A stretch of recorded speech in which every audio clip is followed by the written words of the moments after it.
के बाद बीजेपी और साधु संत अखिलेश यादव पर हमलावर है।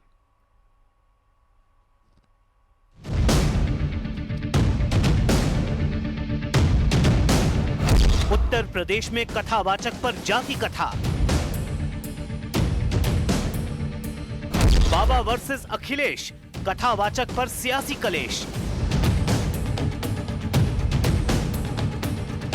बाबा हिंदुओं को जोड़ रहे, किसका वोट तोड़ रहे।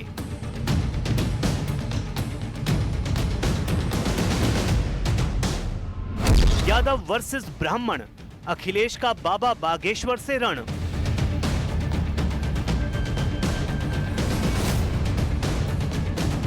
उत्तर प्रदेश में सियासी मंच पर अब कथावाचकों के बहाने जमकर बयानबाजी हो रही है।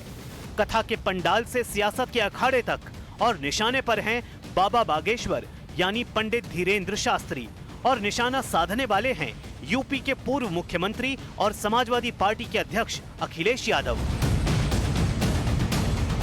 अखिलेश यादव ने कथावाचकों की कमाई पर उंगली उठा दी है और सीधे कह दिया है कि कुछ कथावाचक 50 लाख तक की डील पर कथा पढ़ते हैं। इतना ही नहीं, उन्होंने धीरेंद्र शास्त्री पर अंडर टेबल पैसे लेने का आरोप भी लगा दिया। कई कथावाचक हैं जो 50 लाख रुपए लेते हैं। कोई किसी की हैसियत है कि धीरेंद्र शास्त्री को बुला ले अपने घर कथा के लिए? कोई अंडर टेबल लेगा वो बाबा पैसे? आप पता करवा लीजिए, अंडर टेबल नहीं लेते हैं वो धीरेंद्र शास्त्री। क्या कथा वाचने की पता है कितनी कीमत होगी उनकी? फ्री थोड़े नहीं। इस मामले पर बीजेपी कहां पीछे रहने वाली थी। मामले को तुरंत लपकते हुए कहा कि एसपी का मतलब अब समाजवादी नहीं बल्कि सनातन विरोधी पार्टी हो गया है। अब उन्होंने सनातन का एक बार फिर से स्लैंडर करते हुए, सनातन पर हमला करते हुए बोला है साधु संत अंडर द टेबल पैसे लेते हैं, घूस लेते हैं, ब्राइब लेते हैं। क्या किसी और धर्म के धर्मगुरुओं के बारे में ऐसे चीज बोली जा सकती है? मठाधीश को माफिया बोलते हैं, साधु संतों को घूसखोर कह लेते हैं। और असलियत में घूसखोरी और भ्रष्टाचार कौन करता है, कौन चारा चोरी, कौन लैंड चोरी और कौन टोटी चोरी करता है, ये पूरे देश को पता है।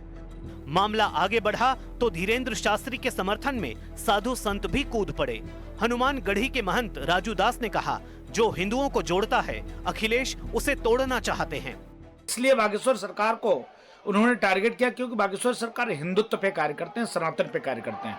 उन्होंने छुआछूत, ऊंच नीच, सारे भेदभाव को खत्म करके हिंदुओं को एक होने के लिए लगातार प्रयासरत है और प्रयास करते हैं। ये दिक्कत है अखिलेश यादव जी को। पूरे मामले पर जहां एक तरफ शास्त्रों की बात हो रही है तो दूसरी तरफ आरोपों की बरसात हो रही है। बाबा बागेश्वर भी कहां चुप रहने वालों में हैं। उन्होंने कहा कि सनातन और जाति पर रोटियां सेकना बंद कीजिए, सत्संग कोई भी कर सकता है। जो राजनेता वर्तमान में राजनीति के नाम पर रोटियां सेक रहे हैं, उनको मुंह तोड़ जवाब मिल सके। अब अपनी राजनीतिक कास्टवाद के नाम पर रोटियां ना सेकें। भारत को हिंदू राष्ट्र बनाने के लिए कास्टवाद से ऊपर उठकर राष्ट्रवाद की ओर चलना पड़ेगा। इसी प्रकल्प को लेकर के हम आगामी 7 नवंबर से 16 नवंबर तक गांव-गांव, गली-गली, दिल्ली से वृंदावन तक पद यात्रा करेंगे। ये मामला यहाँ तक कैसे पहुँचा वो भी आपको बता देते हैं। दरअसल इटावा में 21 जून को कथावाचक मुकुटमणि यादव और उनके सहयोगी संत कुमार यादव के साथ कथित तौर पर मारपीट और बदसलूकी की गई थी। आरोप है कि ब्राह्मण समुदाय के कुछ लोगों ने उनकी चोटी काट दी, सिर मुंडवाया और जाति सूचक टिप्पणियां की।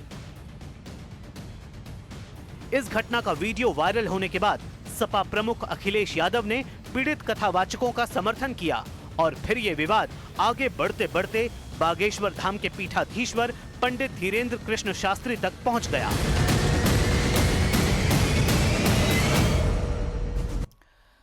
और उधर बिहार के चुनाव के दंगल में वक्फ का मुद्दा गूंजने लगा है। महागठबंधन के नेता वक्फ का मुद्दा गरमा रहे हैं और इन सब के बीच बीजेपी समाजवादी वर्सेस नमाजवादी का नया नारा बुलंद कर रही है। आखिर क्या है पूरा मामला, रिपोर्ट में समझिए। ये देश किसी के बाप का देश नहीं है। और समाजवादी पार्टी जैसे दल नमाजवाद के पक्ष में जाकर खड़े हो गए।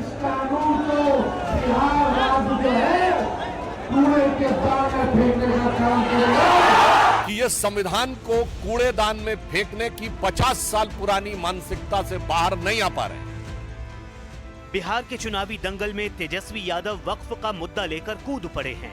जिस वक्फ कानून को संसद ने बहुमत के साथ संशोधित किया, उस कानून को लेकर तेजस्वी कह रहे हैं कि बिहार में महागठबंधन की सरकार बनी तो वो इस कानून को कूड़ेदान में डाल देंगे।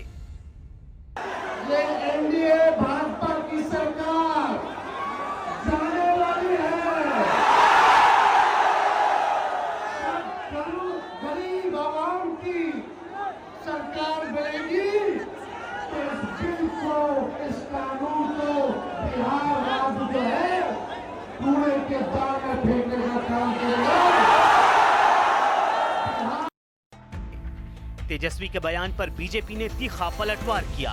बीजेपी ने तेजस्वी से पूछा, बिहार में क्या शरिया कानून लागू करने की सोच रहा है इंडी गठबंधन? बीजेपी ने कहा, समाजवाद वाले नमाजवाद की ओर जाकर खड़े हो गए।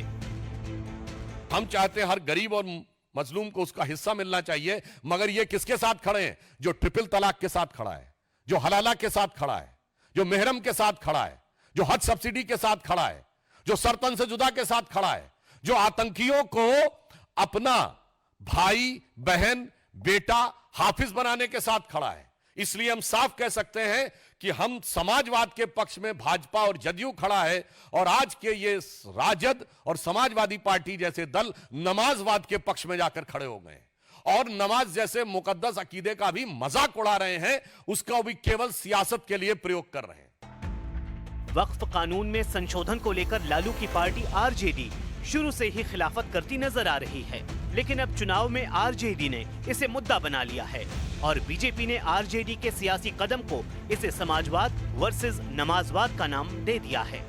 हमारे स्वतंत्रता संग्राम की लड़ाई में चाहे हिंदू हो, मुसलमान, सिख हो, ईसाई, सब लोगों ने इस देश की आजादी के लिए कुर्बानी देने का काम किया था।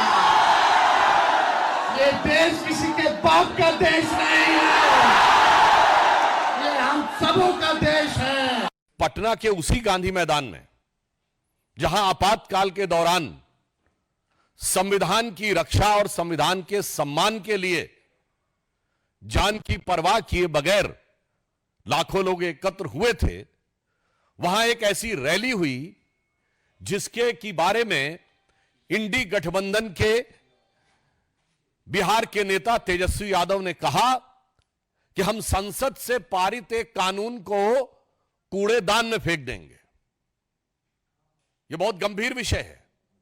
उन्होंने वक्फ बोर्ड के कानून के लिए कहा कि हम इसको कूड़ेदान में फेंक देंगे, जबकि वह भारत की संसद के दोनों सदनों से पारित है, कोर्ट में विचाराधीन है।